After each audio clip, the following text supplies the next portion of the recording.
Hello दोस्तों, आप सबका स्वागत है मेरे चैनल इजान हिंजन fan fiction explain in Hindi में। तो चलिए हम अपनी story why sleeping with your brother in law is a bad idea का सेकंड पार्ट स्टार्ट करते हैं। तो पिछले पार्ट में हमने देखा था कि जो जान की फैमिली होती है और जो वांग डेरन की फैमिली होती है वो लोग एक डिनर के लिए मिलते हैं एक रेस्टोरेंट में। वहाँ पे जो जान है वो जो डैरन है, डैरन वांग है, उनके चाचा मतलब उनके अंकल और उसके कज़िन ब्रदर होता है जो ईबो वांग ईबो, उससे मिलते हैं। और डिनर के बाद सब अपने अपने घर वापस आ जाते हैं। जब घर वापस आते हैं तो रास्ते में उसकी मम्मी काफ़ी सारा ड्रंक कर ली होती हैं, तो पूरा ड्रंक होती हैं, और उसके पापा भी थोड़ा हल्के हल्के ड्रंक होते हैं। तो इसीलिए जो जो उसके पापा और उसके भाई वगैरह सब मिल के उसकी मम्मी को और उसको अपने रूम में छोड़ रहे होते हैं, पर वो उनका वेट नहीं करता है। वो तुरंत मतलब गाड़ी खोलता है और भाग के अपने रूम में आ जाता है और कपड़े इधर उधर बिखरा के खोल के वो नहाने के लिए चला जाता है। उसको एक लंबी शावर की ज़रूरत है। जब शावर में जाता है वो, उसके बाद वो गर्म पानी की बूंदें उसके जो बॉडी में गिर रही होती है उससे बहुत रिलैक्सेशन महसूस कराती हैं। बहुत रिलैक्स फील करता है। वो काफ़ी समय तक शावर के अंदर रहता है और जब शावर ले लेता है, रिलैक्स जाता है, तो वो एक टॉवल बांध के अपने बॉडी में और एक टॉवल से अपना सर पोंछते हुए बाहर आ जाता है। तो बाहर आके बस अपना सर पोंछ ही रहा होता है आईने के सामने बैठ के, तो तभी एक दरवाज़ा खुलने की आवाज़ आती है क्लिक करके। तो पीछे मुड़ के देखता है और वो मतलब चौंक जाता है। तो चलिए आज स्टार्ट करते हैं। तो जब वो पीछे मुड़ के देखता है, चौंक जाता है, सामने डायरन खड़ा होता है। तो उसको देख के बोलते हैं, डायरन तुम यहाँ पे क्यों हो आज? तो बोलता है, बेबी मैं आज रात को यहीं पे तुम्हारे साथ ही नाइट स्पेंड करना चाहता हूँ। तो मैं ओह बोलता हूँ, बोल के मैं अपनी आँखें आइज़ को रोल करते हुए अपने बालों को सुखाने लगता हूँ। सो मेरे पास आता है, आके मुझे ऐसे पीछे से बैक में टच करता है। टच करके बोलता है, और बताओ कल का डिनर कैसा लगा, आज का डिनर कैसा लगा तुम्हें? मैं बोलता हूँ इंटरेस्टिंग। ऐसा बोलते रहा होता हूँ, पर मेरे बॉडी में फिर से एक हॉटनेस महसूस होने लगती है, क्योंकि मैं उसके भाई ने जो मेरे बॉडी को छुआ था, अपने मेरे पैरों को छुआ था, मैं उसको महसूस करने लगता हूँ। मेरे अंदर वो वार्मथ और हॉटनेस वाली फीलिंग फिर वापस आ जाती है, जिसको मैं शावर के बाद दबा चुका होता हूँ। वो आता है डायरन और मेरे कंधे में ऐसे किस करने लगता है। तो मैं बोलता हूँ आज नहीं। वैसा बोल के मैं अपने वार्डरोब की तरफ चला जाता हूँ। वहाँ पर मैं एक शॉर्ट्स उठाता हूँ, पहनता हूँ और जाके बेड कवर्स के अंदर घुस जाता हूँ। वो भी ऐसा शाई करता है और अपने फ़ोन वगैरह को साइड टेबल में रख के वो भी आ जाता है बेड कवर्स के अंदर। वो मेरे को ऐसे हग करके दोनों आंखें बंद करके हम लेट जाते हैं। थोड़े समय बाद मैं देखता हूँ कि वो सो गया है पूरी तरह से, पर पता नहीं क्यों मेरी आंखों से नींद ही गायब हो गई है। ऐसा नहीं था मैं टायर्ड नहीं था, मैं बहुत टायर्ड था, पर पता नहीं क्यों ऐसा लगा था मेरी आंखों से जो नींद है वो गायब हो गई है। मुझे एक प्यास से महसूस होने लगती है, तो मैं सोचता हूँ चलो पानी पी के आते हैं। बल्कि मैं धीरे धीरे बेड से उठता हूँ और बाहर दरवाज़ा हल्के से बंद करके बाहर चला जाता हूँ। जैसे ही मैं दरवाजे से बाहर जाता हूँ, मैं ज़ोर से शाई करता हूँ, एक हल्का सा सांस छोड़ता हूँ और मैं धीरे धीरे सीढ़ियों से उतर के नीचे चला जाता हूँ।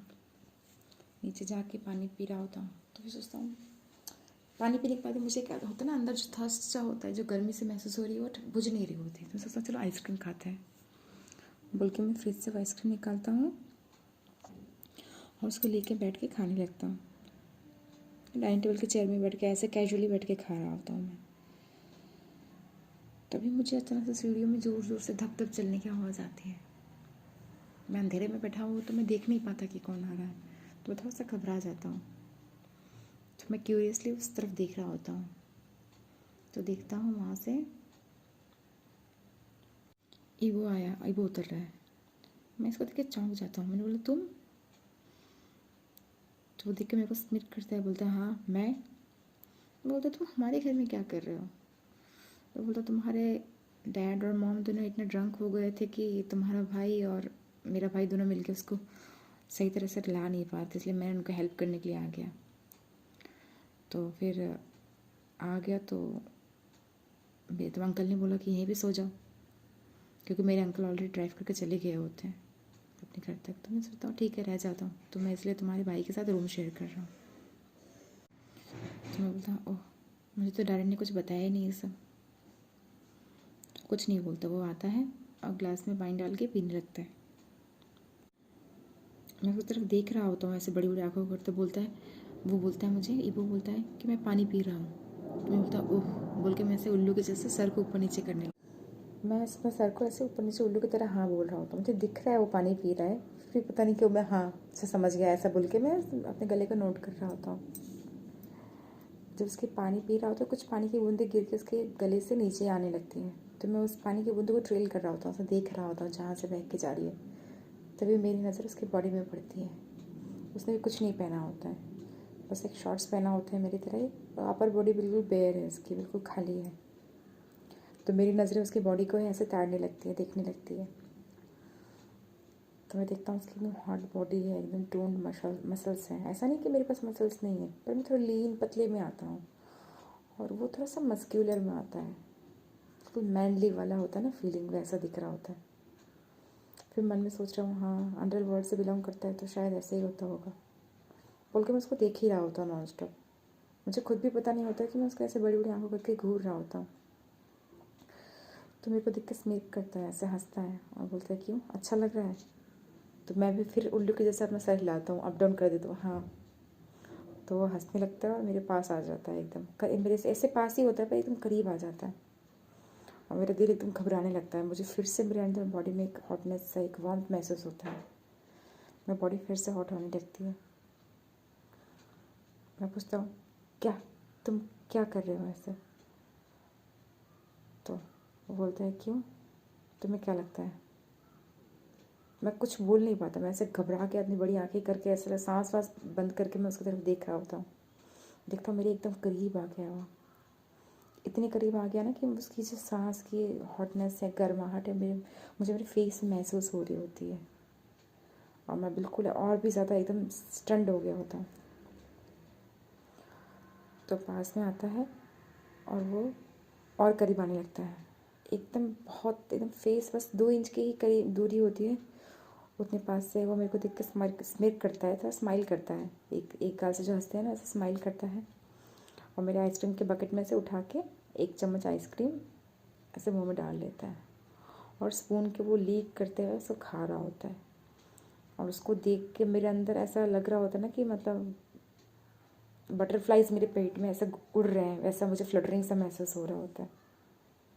वो बहुत हॉट है डेफिनेटली, और मुझे अपने लोअर बॉडी में भी कुछ महसूस होने लगता है, इसलिए मैं अपने दोनों पैरों को फिर से क्लेंच कर लेता हूँ। और मेरी छोटी सी जो हरकत है उसकी आंखों से छुप नहीं पाती है, वो भी मुझे ऐसे डेंजरसली देख रहा होता है। मुझे उसकी आंखों में लस्ट दिख रहा था, जितना मैं महसूस कर रहा था उतना ही वो मुझे महसूस देख के उतना ही लस्टी महसूस कर रहा था। वो ऐसा करते हुए और करीब आ जाता है मेरे, और ऐसे झुक जाता है। मैं अपने गोदी में बकेट के रखा होता हूँ, आइसक्रीम का बकेट, और वो और पास आ जाता है, और मुझे अपने पूरे पैरों अपने पेट के पास उसका फेस महसूस होता है, और मेरा बॉडी एकदम डेंजरसली हॉट हो गया होता है। अब मतलब किस तरह मैं छुपा नहीं सकता, अब उसे पूरा क्लियरली दिख रहा था कि हाँ मुझे भी रिएक्शन आया है। फिर से 1 चम्मच उठाता है, और उसमें से जो आइसक्रीम है उसको ऐसे मुंह में नहीं डालता है, वो हाथों से अपने फिंगर्स में लेता है, और फिंगर्स से ऐसे डिप करके चॉकलेट आइसक्रीम को, और उसको वहीं पे लीक करने लगता है, और वो मेरी आंखों में मुझे डायरेक्टली देख रहा होता है। आइसक्रीम तो वो खा रहा होता है, पर ऐसा लग रहा था कि स्लर्प मैं कर रहा हूँ, घोट मैं रहा हूँ, गल्प मैं कर रहा हूँ। मैं अपने पैरों को मतलब अच्छे से स्क्वीज़ करता हूँ, और एकदम मेरी बॉडी ऐसा लगता है ना काँपने लगी है, ऐसे एक सनसनाहट से मुझे महसूस होती है।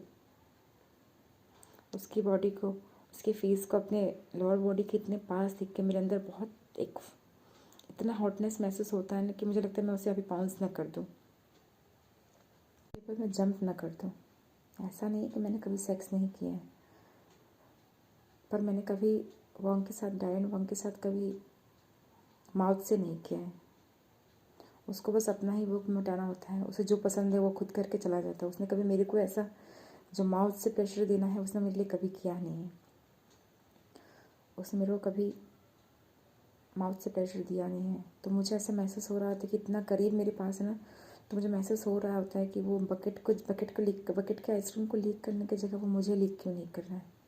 उसके टंग्स जो उसके फिंगर्स को लीक कर रही हैं, उन्हें कहीं और होना चाहिए था। मैं खुद भी अपनी इस डेंजरस सोच से घबरा जाता हूँ। वो थोड़ा सा चेहरा उठा के मेरे और करीब आता है और बोलता है, बेबी। मैं उसकी तरफ ऐसे बड़ी बड़ी आंखों से देखने लगता हूँ। तो बोलता है, क्या तुम्हें कभी किसी ने प्लेजर नहीं दिया है क्या? वो क्या बोलना चाहता है मैं समझ पा रहा होता हूँ। और उसके हाथ जो है वो मेरे शॉर्ट्स के ऊपर आ जाते हैं और ऐसे मेरे थाइज में अप डाउन करने लगते हैं, ऐसे स्लाइड कर रहे होते हैं। और मैं डेंजरसली कांप जाता हूँ उसके छूने से ही। मुझे मतलब ऐसा महसूस हो रहा था ना कि अभी मैं उस पर पाउंस कर दूँ, उसके ऊपर कूद जाऊँ। मैं इतना हॉर्नी महसूस कर रहा था जितना मैंने शायद कभी महसूस नहीं किया है। वो मेरे कान के बहुत करीब आ जाता है और बोलता है, हंग्री हो क्या बेबी? ऐसा कह के वो मेरे ईयर लोब्स जो होते हैं ना कान के, उसे लीक कर लेता है। मैं तुरंत ऐसे पीछे झटके से आ जाता हूँ और मेरी आंखें और डार्क हो जाती हैं। मैं खुद भी ऐसे मुंह खुले हुए उसे देख रहा होता हूँ डेंजरसली।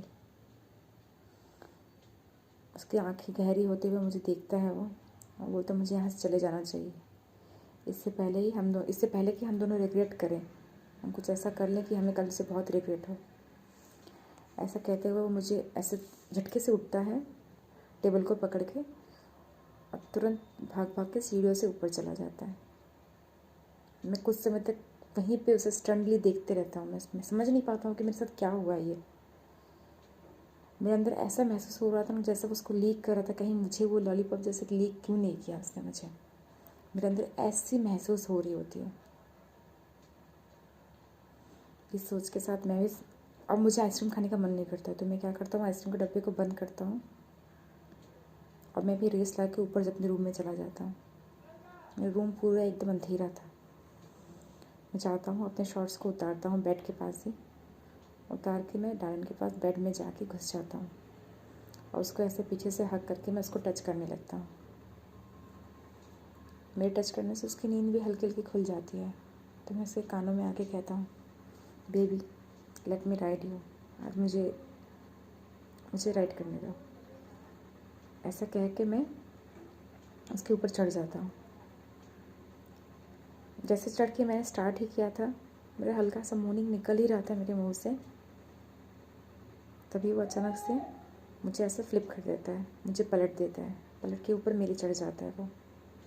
वो हमेशा ऐसा ही करता है। उसे बिल्कुल मेरी प्लेजर से कोई मतलब ही नहीं है, बस उसे अपना प्लेजर से मतलब है। जिससे उसको खुशी मिले वैसा होना चाहिए कह के वो धीरे धीरे अपना काम करने लगता है। पता नहीं क्यों उसे स्लो ये सब करना पसंद है और मैं चाहता हूँ मेरे साथ रफ हो, पर जो भी हो मेरे अंदर कुछ जो भी ख्वाहिशें हैं मैं पता नहीं कब पूरी होंगी। ये सोच के मैं जो वो कर रहा होता है उसकी एक्टिविटी में ध्यान देने लगता हूँ। जब वो मेरे साथ कर रहा होता है और मैं उसको इमेजिन कर रहा होता हूँ कि कहीं उसका भाई यहाँ पे होता तो वो कैसा करता। अपनी इस सोच पे मैं खुद ही घबरा जाता हूँ। मुझे ऐसा लगता है कि मेरे पापा को ये पता चला तो मुझे बिल्कुल अभी मार ही देंगे। दूसरे दिन सुबह मैं उठता हूँ तो मैं बहुत अच्छे मूड में नहीं होता हूँ। मैं अपना सूटकेस वगैरह पैक कर रहा होता हूँ, तभी डायन आता है, आके मुझे बोलता है कि बेबी रेडी कर या सब कुछ। मैं बोलता हूँ हाँ। मुझे उससे बात करने का मन नहीं कर रहा था, मेरे अंदर डिस्गस्ट फील हो रहा था, मुझे ऐसे गुस्सा सा आ रहा था। मुझे ऐसा फील हो रहा था कि शायद ये मुझे ऑर्गेज़म दे नहीं पाएगा, तो शायद मुझे उसके भाई के साथ करना चाहिए। फिर मैं सोचता हूँ उसका कॉस्ट क्या होगा, क्या मैं उसे चुका पाऊँगा अगर मैं इस दिन ये फॉरबिडन लव अगर मैं कर लेता हूँ तो। मुझे आके गले लगाता है, कहता है आई मिस यू बेबी। मैं उसे कुछ बोलता नहीं हूँ, मेरे अंदर अच्छा फील नहीं हो रहा था। मुझे मन कर रहा था मैं उसे यहीं पे धक्के मार कर ज़ोर से हटा दूँ अपने ऊपर से, पर मैं उसे कुछ बोलता नहीं हूँ। मैं उसे बोलता हूँ प्लीज़ मेरे बैग को नीचे ले चलो कह के मैं अपना और भी दूसरा एक बैग उठा के बाहर निकल के आ जाता हूँ रूम से। नीचे आता हूँ तो मैं अपने मम्मी पापा के रूम में चला जाता हूँ, उनका बेडरूम नीचे ही है। तो मैं जाकर नॉक करता हूँ दरवाज़ा, तो मेरी मम्मी दरवाज़ा खोलती है और मुझे वो अभी भी थोड़ा सा ड्रंकन ही लग रही होती है। तो मैं उससे पूछता हूँ ऑल रेडी बोल के मैं ऐसा करता हूँ, तो मेरी मम्मी मुझे अंदर आने का इशारा करती है। तो मैं अंदर जाकर देखता हूँ तो मेरे पापा बेड में ऐसे बैठे हुए हैं। मेरी मम्मी मुझे बोल रही है आई लव यू बेबी, तुम्हें पता है ना मैं तुमसे बहुत प्यार करती हूँ। मैं ऐसा नोट करता हूँ, पर मेरे ऐसा लगता है ना मेरे गले में कुछ अटका हुआ है, मैं कुछ बोल नहीं पाता। फिर मेरे पापा वहाँ पास में ही आते हैं, आके मुझे बोलते तुमने सब रेडी कर लिया है? तो मैंने कहा था यस डैड। तो ये मेरे पास आते हैं, गालों में एक जोर से चाटा मारते हैं वो। मैं वहीं पे ऐसे पीछे गिर जाता हूँ, पीछे गिरने जैसा हो जाता हूँ। मुझसे तुम इतनी स्टूपिड गर्ल हो, मुझे पता नहीं है क्या? मैंने कहा डैड क्या बोल रहे हो? मैंने कहा कल तुम किस डिस्गस्टिंगली उसके भाई को देख रही थी, मुझे सब पता चल रहा था। तुम्हें क्या लगता है तुम जैसे हूर को तुम जैसे हूर का चीज़ें मेरे नज़रों से बच जाएंगी? तुम्हें इतना पता होना चाहिए कि वो तुम्हारे लीग से आउट है। वो लोग ऐसे लोग हैं जिनके साथ हम प्ले नहीं कर सकते, हम पंगे नहीं ले सकते, इसलिए तुम दूर रहना उससे। तुम्हें अच्छा खासा वांग मिला है, वो रिच भी है और थोड़ा सा स्टूपिड भी है, जो हमारे लिए एकदम परफेक्ट बैठता है। तो तुम्हें पता होना चाहिए तुम्हें क्या करना है। अगर तुमने कुछ भी इधर उधर करने की कोशिश की तो याद रखना आई एम सॉरी। ऐसा बोल के मैं रो देता हूँ। रोते हुए देख के उनके अंदर और गुस्सा आ जाता है, वो ज़ोर से मेरे पैरों में, मेरे घुटने में मारते हैं। मैं वहीं पे बैठ जाता हूँ और मेरी आंखों से पानी गिरने लगता है। ये नहीं कि दर्द के मेरी आंखों से पानी गिर रहा था, मेरे आंखों से पानी डर के मार रहा गिर रहा था। मैं इस आदमी से इतना डरता हूँ कि मैं कुछ बोल नहीं सकती। मेरी माँ भी वहीं पास बैठी हुई थी, उनकी आंखें भी एकदम डरी हुई सी थी, पर कुछ बोल नहीं पाती हैं। मेरी मम्मी मेरे लिए पता नहीं क्यों स्टैंड अप ही नहीं कर पाती है, कुछ बोल ही नहीं पाती है। कुछ बोलेंगी भी तो क्या फ़ायदा होगा? मेरे डैड अपना सारा गुस्सा उनके ऊपर उतार देंगे। फिर मुझे बोलते हैं जाओ और अपना फेस को धो, जो लिप्स में ब्लड लगे हैं उसे धो और प्रेजेंटेबल होके बाहर आना। तुम्हारा ब्रदर इन लॉ सब बाहर ही हैं, मैं उनके सामने तुम्हें ऐसा दिखते हुए नहीं चाहता, कह के वो बाहर निकल जाते हैं। मैं अपने मुंह को उनके बाथरूम में साफ़ करता हूँ, अपने बालों को थोड़ा ठीक करता हूँ, आँखें सुखाता हूँ, बाहर निकल के आता हूँ। जैसे दरवाज़ा बाहर खोल के बाहर निकल के आता हूँ, मैं देखता हूँ डैन बाहर ही खड़ा है। वो आता है, मेरे लिप्स को ऐसे टच करता है। मुझे पता है उसने सब सुना है। मैं उससे पूछता हूँ तुम बाहर ही खड़े थे? तुमने बाहर ही खड़े थे पर तुमने कुछ बोला नहीं, तुमने अपने फियांसे को बचाने की कोशिश नहीं की। तो दरन मेरे को देख के आंखें नीचे झुका लेता है और कहता है ये तुम्हारा फैमिली मैटर है, मैं उसमें क्या बोल सकता। मुझे पता है उसे कोई फ़र्क ही नहीं पड़ता। जब तक मैं सुंदर हूँ, प्रेजेंटेबल हूँ, ये शादी है, तब तक उसके लिए सब कुछ हूँ, और शायद मुझसे ज़्यादा कुछ हो नहीं उसके लिए। इसलिए मैं उसे छोड़ के आगे बढ़ जाता हूँ। अपना चश्मा पहनता हूँ, अपनी जो सूजी हुई आँखें हैं उसे ढकने की कोशिश करता हूँ। मैं कुछ नहीं कहता हूँ, जाके चुपचाप कार में बैठ जाता हूँ। हम एयरपोर्ट तुरंत पहुँच जाते हैं। वहाँ पे हम प्राइवेट एक टर्मिनल के ज़रिए पार्किंग लॉट तक पहुँच जाते हैं। वहाँ पे जो वांगी बॉय इसका शायद जेट खड़ा था, तो हम डायरेक्टली वहीं कार लेके वहीं तक पहुँच जाते हैं। सामान सब लोड करते हैं और मैं चुपचाप जाके एक सीट में, पीछे की तरफ एक सीट में जाके बैठ जाता हूँ। मुझे इतनी लंबी जो जर्नी है, 9 घंटे की जर्नी जो है अपने पेरेंट्स के साथ और इन सब के साथ करने के लिए, मुझे ऐसा फील हो रहा था ना कि पता नहीं कैसे जाएगा। ये सोच सोच के मैं घबरा रहा हूँ। सीट हो जाती है अपनी जगह में और ईबो भी आ जाता है। ईबो आता है, उसकी आंखें मेरे को देख के थोड़े समय के लिए ऐसे मेरे ऊपर ठहर जाती हैं। मैं थोड़ा घबरा जाता हूँ, क्या उसे मेरे चेहरे पे कोई दाग दिख रहा है, मेरे बॉडी में कोई नीचे निशान तो नहीं दिख रहा है क्या? कि मैं ऐसा सेल्फ कॉन्शियस होकर मैं ऐसे थोड़ा अपने चेहरे को नीचे झुका लेता हूँ। तभी देखता हूँ ईबो आके मेरे सामने वाले सीट पे बैठ जाता है और मुझे देख के बोलता है क्या हुआ है, आज तुम कुछ ऑफ लग रही है, कुछ डिफरेंट लग रहा है। मैं उसे कुछ बोलता नहीं हूँ, बस खिड़की के बाहर देखने लगता हूँ। डर लग रहा होता है कि कहीं मैं कुछ बोल ना दूँ। वो आके मुझे बोलता है क्या मेरे भाई ने कुछ किया तुम्हारे साथ? मैं कुछ बोल नहीं पाता हूँ। वो मेरे से पास आके मेरे चिन को ऐसा करके मेरे चेहरे की तरफ देखने लगता है मेरी आंखें थोड़े समय के लिए उसको दिखती हैं और मैं उसे बोलता हूँ हटो यहाँ से, ऐसे जोर जोर से ऐसे रूडली बोल के मैं चश्मा पहन के और एक बुक से अपने चेहरे को ऐसे ढक करके पीछे ऐसा लेटने जैसा करके लेट जाता हूँ। उसकी हल्की से ऐसे स्माइल की आवाज़ मतलब हंसने की आवाज़ आती है। होता है ना लोग इश ऐसा बोलते हैं ना, हाँ क्या बदमाश बच्ची है, ऐसा बोल के हंस रहा होता है, वो चक्कर कर रहा होता है। थोड़ी सी बाद प्लेन स्टार्ट ऑफ हो जाती है और मैं ऐसे थोड़ा सा आंखें बंद करके थोड़ा सा लेटा रहता हूँ, अपने लाइफ के बारे में सोच रहा होता हूँ। सुबह के इंसिडेंट याद करके मेरी आंखों से पानी गिरने लगता है, पर मैं उस जो किताब जो मेरे हाथ में जो मैगज़ीन थी उससे मैं ढक लेता हूँ। मैं नहीं चाहता कि वो ये सब चीज़ें देखें। थोड़े से बाद मेरी आंखें खुलती हैं, मुझे ठंडा सा अपनी बॉडी में एक कान में महसूस कुछ हो रहा होता है। तो मैं आंखें खोल के देखता हूँ कि मैं प्लेन में नहीं हूँ। तो मैं सोचता हूँ मैं कहाँ हूँ बोल के अपने चारों तरफ देखने लगता हूँ। देखता हूँ ये रूम है कोई, इसके शेड्स वगैरह देख के लग रहा होता है कि कोई होटल रूम है ये। फिर ध्यान से देखता हूँ कि नहीं, ये किसी का घर ही है, क्योंकि होटल रूम जैसे नहीं है। वाइट हैं शीट्स पर ये होटल रूम जैसे नहीं है। इसमें प्रिंट्स जो ऐसे घर में होमली एक वार्म कोजी वाली फीलिंग दे रहे होते हैं। मैं थोड़ा सा इधर उधर देखता हूँ और फिर मैं उठने की कोशिश करता हूँ। कोशिश करके जैसे थोड़ा उठ के बैठता हूँ, देखता हूँ सामने चेयर में इबो बैठा हुआ है। मैं उसे देख के इबो बोल के ऐसे घबरा जाता हूँ, ज़ोर से बोल देता हूँ। वो कुछ कर रहा होता है, वो अपने मोबाइल में कुछ कर रहा होता है, तो मेरी तरफ देखता है, उठ के आता है, मेरे पास आके पास बैठता है। बोलता है तुम इतना एग्जॉस्ट हो गए थे कि तुम प्लेन में ही सो गए थे और इतने लंबे राइड के बाद भी तुम उठे नहीं। तो मुझे लगा तुम बहुत ज़्यादा ही थके हुए हो। मैं थोड़ा उसमें घबरा भी गया था। तुमको ने उठाने की भी कोशिश किया, तुम उठे नहीं।